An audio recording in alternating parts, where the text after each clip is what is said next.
Good morning, everyone. How are you all? Good morning, sir. We are fine. We are What fine, about sir. And what about you? I'm also fine, thank you. In today's class, we are going to read a paragraph in the comprehension section of the chapter number 7.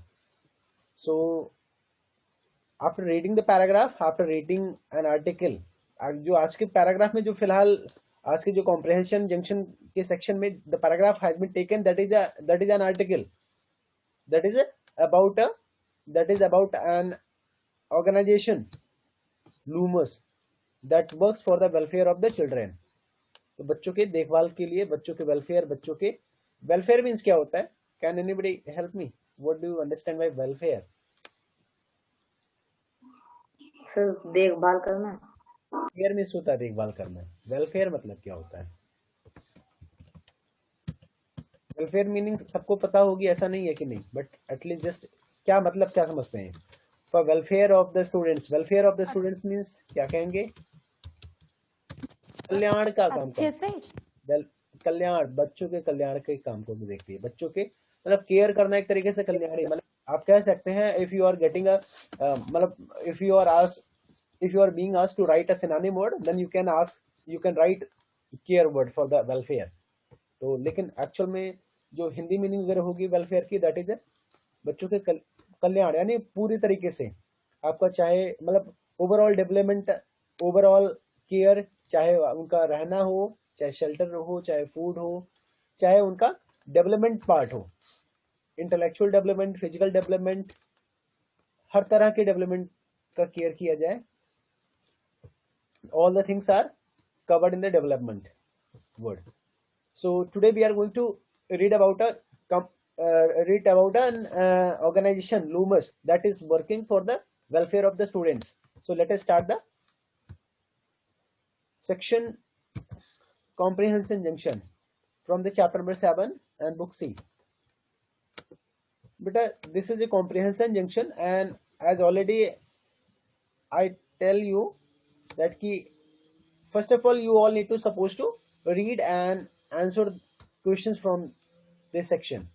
Whatever the question are there based on this passage, you all are supposed to write the answer for the questions first. So I hope most of you have already go through this passage. Most of you already have went through this passage. How many have gone through this passage? Only Abhishek Yadav. Anurag Upadhyay is also there. Ratnesh Tiwari ने भी देखा है, मुस्कान भी ने भी देखा है. Okay, no issue. Good. So, okay, down your hands. So after reading the passage, let me know that whether you attempt to answer these questions or not.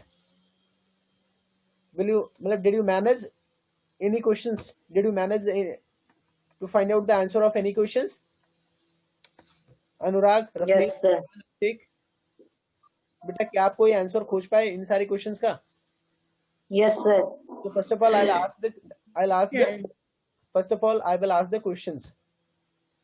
आपने अगर पढ़ा है और आंसर अगर आप दे भी पा रहे हैं तो क्लियर ही हो जाएगा. Which part of the world does Loomis focus on? Which part of the world does Loomis focus on?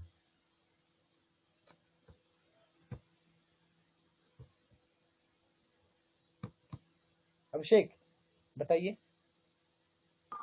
Sir, Loomis focusing on countries in Central and Eastern Europe where there has been a culture of placing vulnerable children in institutions. Correct. You are correct बेटा, बिल्कुल सही. That means it shows that कि already you have gone through the passage आप already पढ़े हैं, and you are able to understand the question, and even also you are able to answer the questions.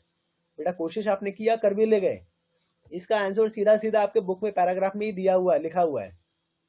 अगर कोई भी पढ़ा होता तो शायद वो कर ले जाता. How did Rowling get the idea for Loomis? Anurag Upadhyay.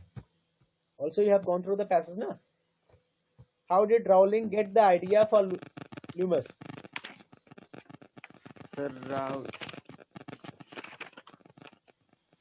चलिए ठीक है, कोई बात नहीं.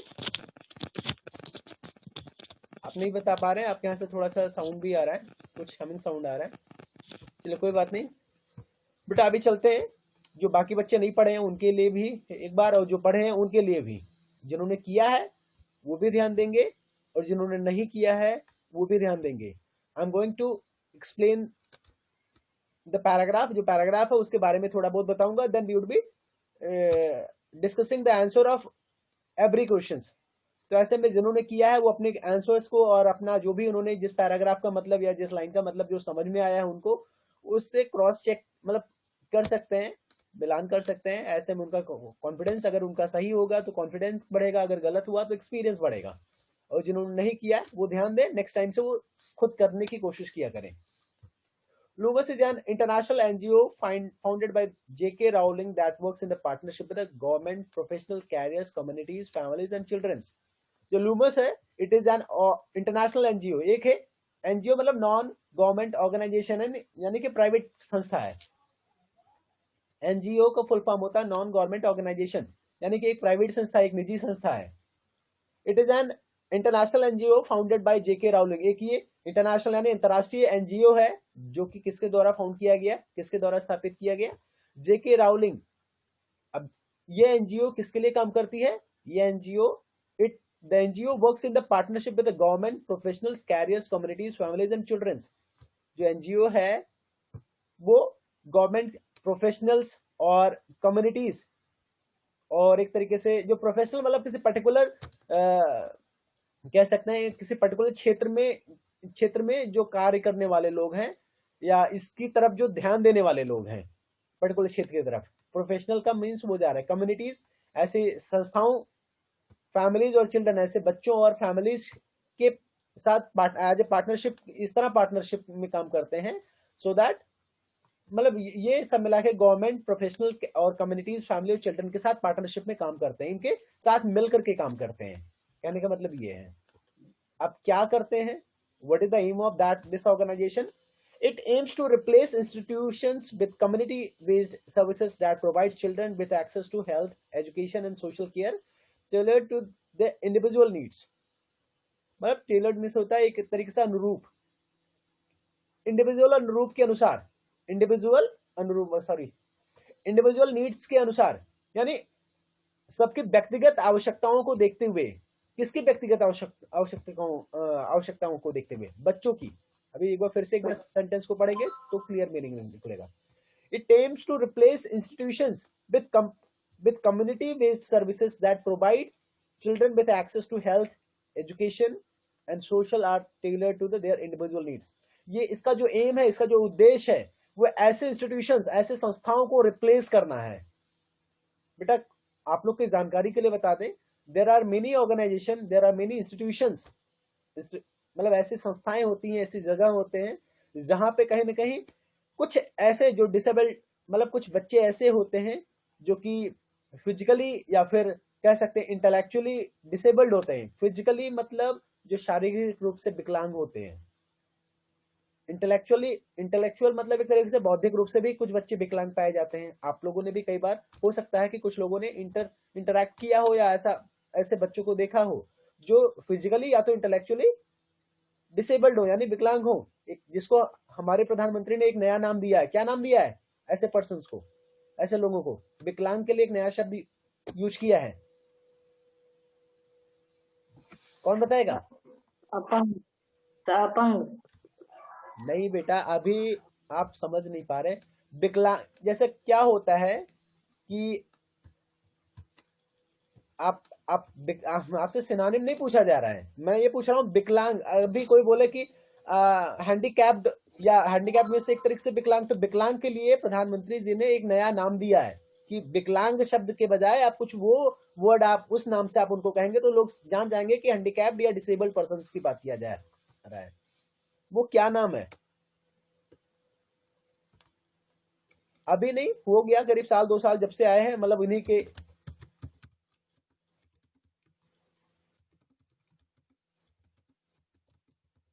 क्या बोला गया है किसी को भी नहीं पता। अभिषेक पांडे, दिव्यांग वर्ड नहीं सुने कई बार? दिव्यांग यस सर सुने कि दिव्यांग किसको बोला गया है? Handicapped person. तो आप अपंग बोल रहे हैं, बताइए।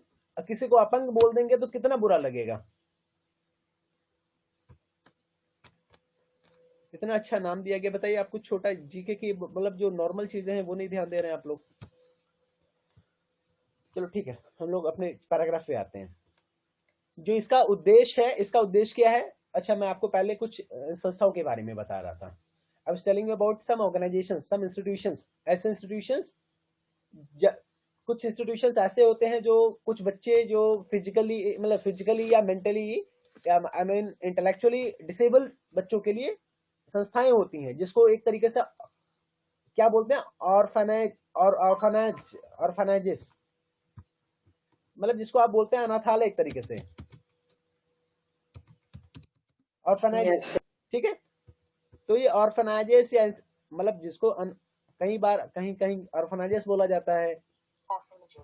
तो ऑर्फनेजेस और ऐसे ऑर्फनेजेस हो गए हैं या ऐसे इंस्टीट्यूशंस हैं। इंस्टीट्यूशंस मतलब ऑर्फनेजेस, आप एक ये चीजें मान के चलिएगा।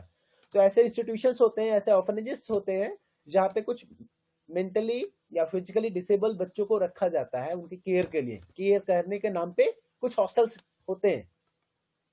ठीक है, तो उस तरह के सर्विसेज को, उस तरह के इंस्टीट्यूशंस को रिप्लेस करने के लिए यहाँ पे ल्यूमस का क्या मानना है कि उस तरह के इंस्टीट्यूशंस को बढ़ावा नहीं दिया जाना चाहिए। क्यों नहीं बढ़ावा दिया जाना चाहिए? अभी इसमें बहुत सारी चीजें आपके पैराग्राफ में दिया है, अच्छी चीजें दिया है। यानी इस तरह के इंस्टीट्यूशंस, इस तरह के जो ऑर्फनेजेस हैं, इनको कहीं ना कहीं रिप्लेस करके कम्युनिटी बेस्ड सर्विसेज का मतलब प्रोवाइड करना। कम्युनिटी बेस्ड मतलब सामाजिक स्तर पे जो कार्य किया जाए, समाज उनके इंडिविजुअल नीड्स को ध्यान में देखते हुए, उनके इंडिविजुअल नीड्स को ध्यान में देखते हुए, टेलर्ड, उनके इंडिविजुअल नीड्स के अनुरूप, इंडिविजुअल नीड्स के टेलर्ड मतलब अनुरूप, उनके इंडिविजुअल नीड्स को अनुरूप जो सोशल या एजुकेशन या हेल्थ केयर है वो बच्चों को प्रोवाइड किया जा सके उनके घरों पे ही, at the home only, not in the institutions, not in the orphanages. समझ में आया ये ल्यूमस का क्या काम है, क्या एम है? Yes sir this supports families to provide, यानी ये ल्यूमस जो है वो क्या करती है, ये Lumos supports families to provide the loving care their children need to develop to their full potential and build that positive future for themselves। जो ल्यूमस है वो ऐसी फैमिलीज को सपोर्ट करती है, मतलब फैमिलीज को सपोर्ट करती है क्या करके? Provide the loving care they children, ऐसे फैमिलीज को सपोर्ट करती है, ऐसे परिवारों को सपोर्ट करती है जो ऐसे बच्चों को अपना खुद का यानी लविंग केयर यानी उनका देखभाल करना यानी अपना साथ दे हैं। That is need to develop their full potential, जो उनकी ये पोटेंशियल मतलब एक तरीके से उनकी क्षमता, उनकी जो कैलिबर है। तो मतलब जो फैमिलीज का जो सपोर्ट है, जो लविंग केयर है, जो साथ है, that is need to develop their full potential, जो बच्चों की फुल पोटेंशियल्स होती, पूरी क्षमता होता है, उसको डेवलप करने के लिए, उसको विकास करने के लिए, उसके उत्थान के लिए उनका साथ बहुत ही जरूरी है। And build a positive future for themselves, और ऐसे बच्चों के लिए पॉजिटिव फ्यूचर की बातें किया जा रहा है। तो दैट मीन्स कि जो ल्यूमस है ये इस तरह की फैमिलीज को सपोर्ट करती है, इस तरह फैमिलीज को एक तरीके से कह सकते हैं कि वो इनकरेज करती है कि ऐसे बच्चों के को साथ दें और एक तरीके से उनको प्रेम दें, because it is the needed for the development of their full potential. क्योंकि जो इस तरह का जो पेरेंट्स का जो घर का साथ होता है, it is needed for to develop the full potential, ये उनके पूर्ण विकास, जो कि क्षमताओं के पूर्ण विकास हेतु तो आवश्यक है। और एक तरीके से पॉजिटिव फ्यूचर फॉर, एक जो पॉजिटिव फीचर है यानी जो उनका भविष्य को लेकर के जो संभावनाएं हैं वो सकारात्मक पॉजिटिव भी बनाता है, सकारात्मक भी बनाता है। An estimated 8 million children worldwide are living in the institutions because they are poor, disabled, or from an ethnic minority. An estimated 8 million children worldwide यानी पूरी दुनिया में ऐसा अनुमान लगाया गया है, एक एस्टिमेट किया गया है कि अराउंड 8 मिलियन चिल्ड्रन, करीब 8 मिलियन चिल्ड्रन ऐसे हैं that are living in the institutions, जो कि अनाथालयों में रहते हैं, जो कि इंस्टीट्यूशंस में रहते हैं, यानी अनाथालयों की इंग्लिश क्या मैंने बताया था अभी, ऑर्फनेजेस, जो कि अनाथालयों में इंस्टीट्यूशंस में रहते हैं, because they are poor, disabled और फ्रॉम एन एथनिक कंपनी। वो क्यों रहते हैं? या तो वो गरीब हैं या तो डिसेबल्ड हैं। डिसेबल्ड में कुछ भी, फिजिकली डिसेबल्ड भी हो सकते हैं, इंटेलेक्चुअली भी डिसेबल्ड हो सकते हैं, या एक ऐसी माइनॉरिटी से आते हैं जहां पे मतलब जिसको एक तरीके से नेग्लेक्ट किया गया हो। इन 2004 Rowling read an article, actual में हुआ क्या, ये ल्यूमस जो एक ऑर्गेनाइजेशन है, इस ऑर्गेनाइजेशन का नाम है, एक संस्था का नाम है ल्यूमस, इसकी उत्पत्ति कैसे हुई वो इस पैराग्राफ में बताया गया है। क्या होता है? In 2004, Rowling read an article in the Sunday Times about children being kept in the cage beds in institutions. The picture shook her to her very core. होता क्या है, 2004 में एक संडे टाइम्स, एक न्यूज़पेपर है, उसमें राउलिंग ने क्या पढ़ा, राउलिंग ने क्या देखा, एक पिक्चर देखा जिसमें एक बच्चे को एक केज में, यानी जेल की तरह एक तरीके से, जो एक इंस्टीट्यूशन में रहते हुए बच्चों की फोटो देखा, जो कि एक तरीके से जेल जैसा माहौल मतलब उनको प्रदर्शित हुआ। तो उनको एक बंद कमरे में, यानी जो फिजिकली या मेंटली डिसेबल बच्चा है उसको आप कहीं ना कहीं आप बंदियों की तरह बना करके रखना, जो कि उनको एक अंदर से झकझोर दिया। Shook her to her very core, core यानी बहुत ही अंदर से, शुक झकझोर देना। फिर उसके बाद उनका स्टेटमेंट आया, ये एक्चुअल में जो राउलिंग है उनके खुद के वर्ड्स हैं। क्या उन्होंने कहा? I looked at the photograph, मैंने उस फोटोग्राफ की तरफ देखा। I looked at the photograph of the boy in his cage, उसके गृह में जो बच्चे रहते हैं वो उनका एक पर्टिकुलर जगह होता है, केज यानी जेल तो नहीं हो सकता, बट उनका जो गृह था वो एक तरीके से उसी तरीके से मतलब तुलना किया गया, उसी तरीके का ही एक तरीके से उनका रहने की जगह थी, ऐसे बच्चों को इस तरह रखा गया था।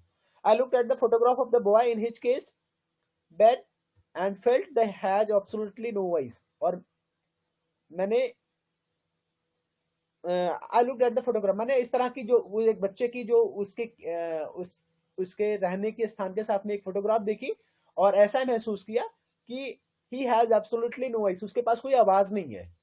This touched me as nothing else had because this touched me as nothing else had because इसने मुझे इस तरीके से टच किया जिसने आज तक कभी भी नहीं छुआ था, यानी इतना ज्यादा अंदर तक किसी ने भी नहीं टच किया था, कभी नहीं जब रहा था। बिकॉज क्यों? क्योंकि I can think of nobody more powerless than a child. Perhaps, मुझे लगता है, मैं सोचता हूं कि जो सबसे ज्यादा पावरलेस होता है, एक बच्चे से ज्यादा मजबूर या पावरलेस कोई भी नहीं हो सकता। परहैप्स, शायद, विद मेंटल और physical disabilities looked away from their family, शायद जो उसकी मेंटल या फिजिकल डिसेबिलिटी होती है वो कहीं ना कहीं उनकी फैमिली को disability locked away from their family, जो फिजिकल और या मेंटल डिसेबिलिटी होती है ये इनकी फैमिली से इनको दूर कर देती है, यानी लॉक्ड अवे यानी दूर कर देती है। It was a very shocking realization to me and that's where the whole thing started. It was the very shocking realization to me, यह बहुत ही झकझोर देने वाला रियलाइजेशन मेरे साथ था, यह बहुत ही ज्यादा झकझोरने वाला, शॉकिंग करने वाला एहसास था, रियलाइजेशन था फॉर मी, मेरे लिए। And that's where the whole thing started, और ये वही है, वही जगह है जहां से यह सब शुरू हुआ। यह सब क्या शुरू हुआ? ल्यूमस शुरू हुआ, ल्यूमस का उत्पत्ति हुई। तभी इन्होंने क्या किया? So she co-founded the children's high level group with the Emma Nicholson. Emma Nicholson is also the person name. इन्होंने इनके साथ मिल करके जो आप एक कहें इंस्टीट्यूशनलाइज्ड, ठीक है बेटा, इंस्टीट्यूशनलाइज्ड, पहले आप इंस्टीट्यूशन बोल दीजिए, फिर लाइज्ड बाद में जोड़ दीजिए।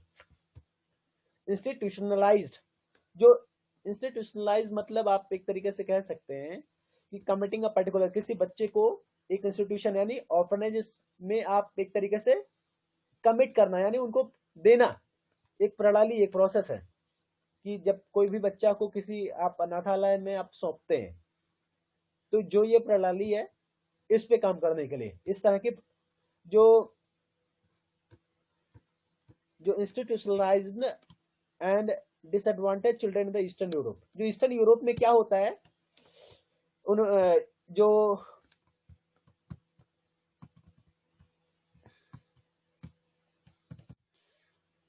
ईस्टर्न में जो जेके राउलिंग है, इन्होंने क्या किया, इन्होंने एमा निकोलसन के साथ मिल करके एक हाई लेवल ग्रुप, यानी बच्चों के एक हाई लेवल ग्रुप, मतलब बच्चों के का ही एक ग्रुप बनाया, जो कि जिसपे इन्होंने क्या काम किया, ही एड्रेस टू प्रॉब्लम, एड्रेस मतलब उसको देखभाल करना, ध्यान देना।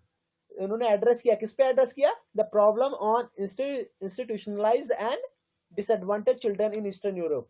ईस्टर्न यूरोप में जो बच्चों के डिसएडवांटेज थे, या जो एक तरीके से ऐसे अनाथालयों में सौंपने का जो प्रक्रिया थी, इस प्रॉब्लम को उन्होंने एड्रेस किया, इस प्रॉब्लम पे उन्होंने वर्क किया। एड्रेस किया मतलब वर्क किया। इन 2010 में क्या होता है, शी लॉन्च ल्यूमस, इन्होंने ल्यूमस को लॉन्च किया। The name Lumos comes from a light. अब ये ल्यूमस नाम क्यों पड़ा, कहां से आया, इन्होंने ल्यूमस ही नाम क्यों रखा? एक्चुअली जो जेके राउलिंग है, J K Rowling also has written a book, एक बुक का नाम लिखा था द टेल्स ऑफ द, नहीं, एक उनका हैरी पॉटर वाली बुक लिखा था, एक बुक से उन्होंने लिखा था हैरी पॉटर, हाँ हैरी पॉटर से रिलेटेड एक मतलब कोई बुक थी, तो उसमें ल्यूमस एक वर्ड्स था, ल्यूमस एक तरीके से एक, जब वो जादू के लिए एक वहां से रोशनी आती थी और वहां पे जो भी प्रॉब्लम रहता था उस पर काम किया जाता था, वो कहीं ना कहीं उसके लिए प्रकाश या कोई ना कोई एक तरीके से सोल्यूशन लेके आता था एक। तो क्या होता है, the name Lumos comes from a light giving spell in the Harry Potter's book, जो उनकी हैरी पॉटर बुक्स थी, जो उन्होंने खुद ही लिखा था, उस बुक में एक वर्ड है ल्यूमस, जिसका मतलब है लाइट गिविंग स्पेल, यानी प्रकाश देने वाला, यानी अंधेरों या परेशानियों को दूर करने वाला एक तरीके से रोशनी। तो वहां से इन्होंने इसका नाम ल्यूमस लिया।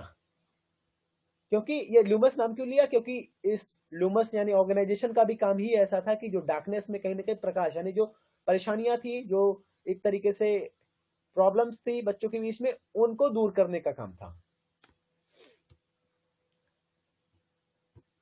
इन 2007 में क्या हुआ, Rowling auctioned a copy of one of the 7 special edition of her books the tales of the Beedle and the Bard. एक और बुक उन्होंने वहां पे एक्शन किया 2007 में। राउलिंग ने क्या किया, उन्होंने एक तरीके से ऑक्शन किया, उनके पास एक 7 स्पेशल, जो उनके जो 7 एडिशन जो किताब, एक और बुक उन्होंने लिखी थी the tales of the Beedle and Bard, इसको कहीं ना कहीं उन्होंने ऑक्शन किया। विच रेस, जिसने करीब कितना उठाया, कितना पैसा कमाया, करीब 1.95। ये क्या है, किसका चिन्ह है ये,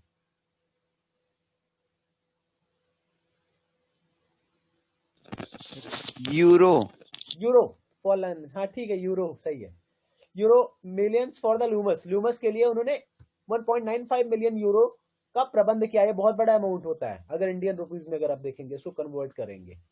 द प्रोसेस ऑफ बेटा इसको प्रोनाउंस करने में थोड़ा सा मुझे मुश्किल हो रहा है, शायद और भी कुछ बच्चों को मुश्किल हो। इंस्टीट्यूशनलाइज्ड, अच्छा ये सेशन है, सॉरी मैं इसको पढ़ रहा था, इंस्टीट्यूशनलाइज्ड, और ये क्या है, institutionalization, institutionalisation.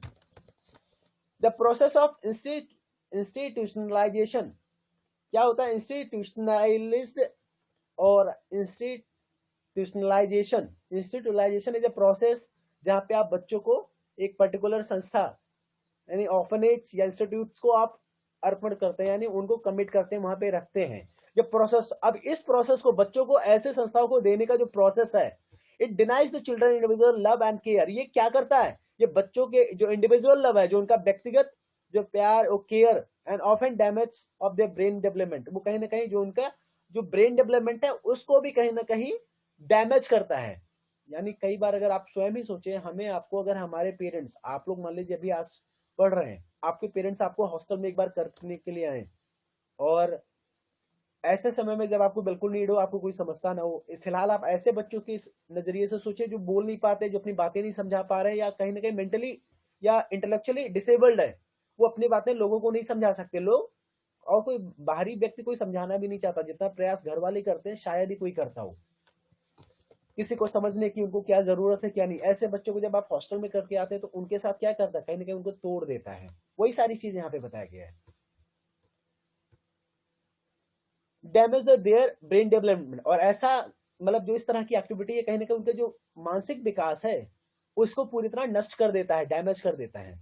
The shocking part is that of the 8 million children in institutions worldwide, more than the 90% are not orphans. जो शॉकिंग पार्ट रहा, जो हिला देने वाली बातें रही, जो झकझोरने वाली बातें रही, वो क्या रही, जो करीब 8 मिलियन चिल्ड्रन इन इंस्टीट्यूशन, जो करीब पूरे दुनिया में 8 मिलियन बच्चों की जिसकी बात किया जा रहा है ना, कि करीब 8 मिलियन जो पूरे दुनिया में जो बच्चे इंस्टीट्यूशंस में यानी ऑर्फनेज में रह रहे हैं ना, उसमें जो 90%, मोर देन 90%, उसमें से जो 90% से ज्यादा बच्चे हैं, दे आर नॉट ऑर्फन। उनके वो ऐसे नहीं है कि जिनके माता पिता नहीं है, उनके माता पिता हैं, फिर वो क्यों इंस्टीट्यूशंस में किए जा रहे हैं, फिर वो उनको अनाथालय में क्यों रखा जा रहा है। Lots of things are there. More than 90% are not orphans. वो ऐसे नहीं है कि जो रियली में जो एक्चुअली में ऑर्फेंस हो। ऑर्फन मतलब क्या होता है, अनाथ, जिसके माता पिता ना हो। तो एक्चुअल में वो ऐसे नहीं है कि जिनके माता पिता ना हो। They are in institutions either because their parents face extreme poverty, because they have physical and intellectual disabilities. Actual में होता क्या है, दे आर इन इंस्टीट्यूशंस, वो इंस्टीट्यूशंस में है, वो अनाथालयों में है, because either because their parents face extreme poverty, because they have physical or intellectual disabilities। कहीं ना कहीं या तो उनके पेरेंट्स जो हैं वो कहीं ना कहीं या तो बहुत ही ज्यादा गरीब हैं, बहुत ही एक्सट्रीम पॉवर्टी यानी बहुत ही ज्यादा गरीबी से तंग है, परेशान है, फेस कर रहे हैं, और या तो फिर वो फिजिकल या इंटेलेक्चुअल या यानी उनका बौद्धिक या कहीं ना कहीं फिजिकली वो उतने मतलब एबल नहीं है, they are also the disabilities, या उनके पेरेंट्स कहीं ना कहीं जो आपका फिजिकल और इंटेलेक्चुअल जो डिसेबिलिटीज है, इसको जो ट्रीटमेंट है, इसका जो खर्चा है, उसको कहीं ना कहीं अफोर्ड नहीं कर पा रहे हैं। And the parents can not afford treatment, और because they are from socially excluded group, या तो ऐसे ग्रुप से हैं जो सोशली एक्सक्लूड किए गए हैं, या तो सामाजिक रूप से जिनका बहिष्कार किया जा चुका है, जिनको नजरअंदाज किया जा चुका है। This is a violation of their, बहिष्कार नहीं, बहिष्कार वर्ड नहीं होगा। ऐसे किसी बच्चे का कोई भी समाज खुल के तो फिलहाल मेरे सुनने में नहीं है कि किसी ने बहिष्कार किया हो, बट नजरअंदाज जरूर कर दिए जाते हैं कुछ बच्चे कि कोई पर्टिकुलर अटेंशन जरूरत है किसी बच्चे को, जब उसको कहीं ना कहीं जो समाज में क्या आता है, पेरेंट्स भी आता है, गांव के लोग भी आते हैं, यानी आसपास के लोग भी आते हैं। कई बार ऐसा भी होता है कि जो पेरेंट्स के रूप से या सामाजिक स्तर से अगल बगल जो आपके अराउंड में जो लोग हैं, उनके द्वारा उनकी नीड्स को, उनकी बातों को, उनकी जरूरतों को कहीं ना कहीं नजरअंदाज कर दिया जाता है। तो इस तरह के बच्चे कहीं ना कहीं वो इंस्टीट्यूशनलाइजेशन मतलब इस तरह के बच्चों का जो क्या होता है, इंस्टीट्यूशनलाइजेशन होता है, यानी कहीं ना कहीं ऐसे संस्थाओं में उनका प्रवेश होता है। This is a violation of their human rights. Actual में क्या होता है, अब यहाँ पे बताया इंस्टीट्यूशनलाइजेशन में क्या होता है, उनका कहीं ना कहीं जो फुल पोटेंशियल है कहीं ना कहीं वो नहीं गेन कर पाते हैं, क्योंकि उनका ब्रेन डेवलपमेंट है वो डैमेज हो जाता है, उनका जो इंडिविजुअल लव एंड केयर है वो डैमेज हो जाता है। तो ये सब क्या है, कहीं ना कहीं एक तरीके से गलत हो रहा है इनके साथ। And this is a violation of their human rights, और एक तरीके से जो उनका मानव अधिकार है, ह्यूमन राइट्स मानव अधिकार है, कहीं ना कहीं उसका वायलेशन है, उसका उल्लंघन है। And their effect last a lifetime, और जिसका इफेक्ट, जिसका प्रभाव पूरे जीवन रहता है उन पर। जब आप किसी बच्चे को आप इंस्टीट्यूशनलाइज कर दे रहे हैं तो उस पर जो भी फर्क उनमें आ रहा है वो कहने के पूरे जीवन इसका प्रभाव उन पे रहता है। अब यहाँ पे इंस्टीट्यूशनलाइजेशन का मीनिंग दिया है, कमिटिंग अ पर्टिकुलर इंडिविजुअल, एक पर्टिकुलर इंडिविजुअल या ग्रुप को किसी इंस्टीट्यूशन में कमिट करना यानी प्रवेश करना यानी रखना, सच एज ए मेंटल और वेलफेयर इंस्टीट्यूशन, जैसे कि मेंटल या वेलफेयर इंस्टीट्यूशन है उसमें उसके हवाले करना। बेटा ओनली 6 मिनट इज रिमेनिंग, बहुत लंबा पैराग्राफ है, अच्छा था, बस इसी वजह से मैं सोचा आप लोग को बता दूं। क्वेश्चन आंसर शायद हम लोग कल ही डिस्कस करें। Loomis is dedicated to helping these disadvantaged children who lived in a institution and so-called orphanages around the world. क्या है, Loomis is dedicated to helping these disadvantaged children who live in the institutions and so-called orphanages ऑर्फेनेजेस यही शायद बोलते हैं, ठीक है, orphanages, हाँ, around the world, जो पूरी दुनिया में जो भी इंस्टीट्यूशंस हैं, ऐसे इंस्टीट्यूशंस जो कि ऑर्फनेजेस के नाम से भी जाना जाता है, यानी अनाथ, ऐसे इंस्टीट्यूशन जो कि ऑर्फनेज के नाम से जाना जाता है, ऐसे जगहों पे रहते हुए बच्चों को की देखभाल करना ही कहीं ना कहीं ल्यूमिनस का काम है। ल्यूमिनस जो डेडिकेटेड है, ल्यूमिनस जो है वो डेडिकेटेड है बच्चों, ऐसे बच्चों के हेल्प करने में, जो कि ऐसे डिसएडवांटेज बच्चों की हेल्प करने में जो कि ऐसे इंस्टीट्यूशंस या ऐसे ऑर्फनेजेस में रहते हैं। रिसर्च हैज शोन दैट, जो रिसर्च है वो क्या शो किया है, उसने प्रूव किया है, उसने दिखाया है कि institutions harm the health and development of children no matter how good the intention of the many people who supports and work in them. बेटा क्या होता है, जो ऑर्फनेजेस होते हैं, जो इंस्टीट्यूशंस होते हैं, जो ऐसे प्लेसेस होते हैं जहां पे बच्चों की देखभाल करते हैं, वहां पे कोई जरूरी नहीं रही कि जो वहां पे काम कर रहा है, जो काम कर रहा है वो मतलब बहुत ही क्रूअल टाइप का हो, वो उसके इंटेंशन, उसके इरादे अच्छे हो सकते हैं। चलो ऐसे बच्चों का जहाँ पे कोई भी नहीं ध्यान दे रहा, वहां पे चलो कम से कम हम ही ध्यान दे रहे हैं, जो चार वो कहीं ना कहीं कुछ खाने मतलब 2 टाइम के खाने के लिए परेशान था, कम से कम मैं 2 टाइम का खाना दे पा रहा हूँ।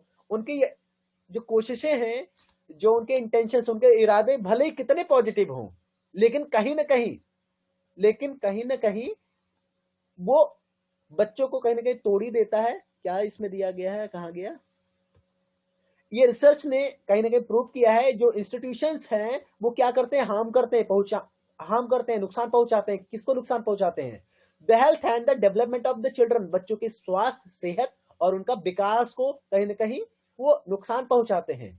It is no matter how good the intention of the many people who support and work in them. ये कोई भी मतलब नहीं रखता कि उसमें काम करने वालों का इंटेंशंस, जो इरादे हैं वो कितने अच्छे हैं, ये कोई फर्क नहीं पड़ता। क्योंकि separating children from their parents and placing them in a large residential institutions deprives them of the love, care and close, consistent caregiver engagement they need to develop physical and intellectually and emotionally। बहुत ही बड़ा sentence है, इसको एक बार फिर से, separating children from their parents and placing them in a large residential institutions। separating children from their parents यानी parents से ऐसे बच्चों को सेपरेट करना, यानी अलग करना, ठीक है, सेपरेटनेस, अलग करना। Separating children from their parents, वो भले ही लोगों, यहाँ पे उसी बात को जोड़ा गया है कि ये कोई नहीं मैटर करता कि जो ऐसे इंस्टीट्यूशंस में काम करने वालों के इरादे हैं, जो इंटेंशंस हैं, भले ही कितने अच्छे हों, ये कोई भी फर्क नहीं पड़ता। ये कहीं ना कहीं बच्चों का जो हेल्थ है और जो उनका डेवलपमेंट है उसको नुकसान पहुंचाता है। क्यों नुकसान पहुंचाता है? क्योंकि separating children from their parents, बच्चों को उनके पेरेंट्स से अलग करना, and placing them in a large residential institution, और ऐसे इंस्टीट्यूशंस, ऐसे अनाथालयों में बच्चों को रखना where they are lacking, placing in the large residential institution deprives मतलब एक तरीके से अवरोध करना, रोकना, ठीक है, इंस्टीट्यूशंस में रखना, जो बच्चों को पेरेंट्स उनसे अलग करना और ऐसे इंस्टीट्यूशंस में रखना क्या करता है, वो डिप्राइव्स करता है, डिप्राइव्स देम, उनको डिप्राइव्स करता है, उनको रोकता है। किससे रोकता है? The love, care and close consistence caregiver engagement. जो केयर गिवर मतलब जो उनका केयर करने वाला है, ठीक है, कंसिस्टेंट मतलब संगत, कंसिस्टेंट मतलब होता है संगत, जो उनके साथ रहने वाला है, जो उनको मतलब देखभाल करने वाला है, उनके जो प्यार और जो केयर करने जो भी है, कहीं ना कहीं उसमें जो क्लोजनेस है वो कहीं ना कहीं उसकी वजह से जो उसमें जो कमियां रह जाती है उसकी वजह से कहीं ना कहीं इनका जो मेंटल और जो मेंटल डेवलपमेंट कहीं ना कहीं अवरोध होता है, हार्म होता है, फिजिकली ये हार्म होते हैं।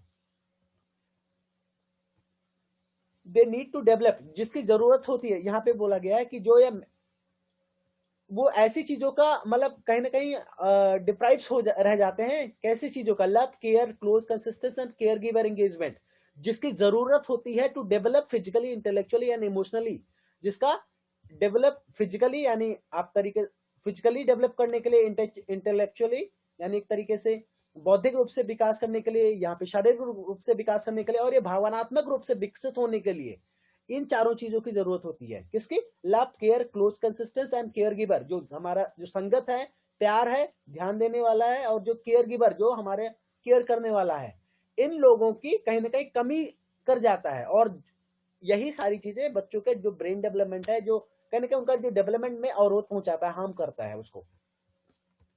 वन स्टडी फाउंड दैट, एक ऐसा भी स्टडी फाउंड किया गया है कि that adults raised in the institutions are 10 times more likely to be involved in the prostitutions, 40 times more likely to have a criminal record, and 500 times more likely to take their own times lives.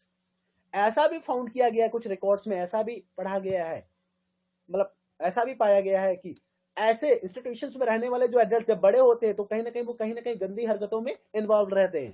करीब 40 times 10 times more than involve in the prostitutions, ये कहीं ना कहीं बहुत ही गंदी हरकतों में involve रहते हैं। करीब 10 गुना जो बच्चे हैं, 40 टाइम्स जो बाहर रह रहे बच्चे, और जो इंस्टीट्यूशंस में ऐसे ही बच्चे, सेम बच्चों को यहाँ पे कंपेयर किया गया है, जो पेरेंट्स के साथ बच्चे रह रहे हैं और जो इंस्टीट्यूशंस में बच्चे रह गए। ऐसा नहीं है जो पेरेंट्स के साथ बच्चे रह रहे हैं वो गलत काम नहीं करेंगे, वो गलत काम कर सकते हैं, बट उनके मुकाबले करीब जो इंस्टीट्यूशंस में रहने वाले करीब 10 गुना बच्चे ज्यादा इस प्रोस्टिट्यूशंस में इन्वॉल्व हैं, उससे कहीं 40 टाइम्स ज्यादा बच्चे क्रिमिनल रिकॉर्ड हैं, और 500 से ज्यादा भी ऐसे बच्चे जो अपनी खुद की जिंदगी ले लेते हैं, यानी कहीं ना कहीं वो सुसाइड कर जाते हैं। तो इतना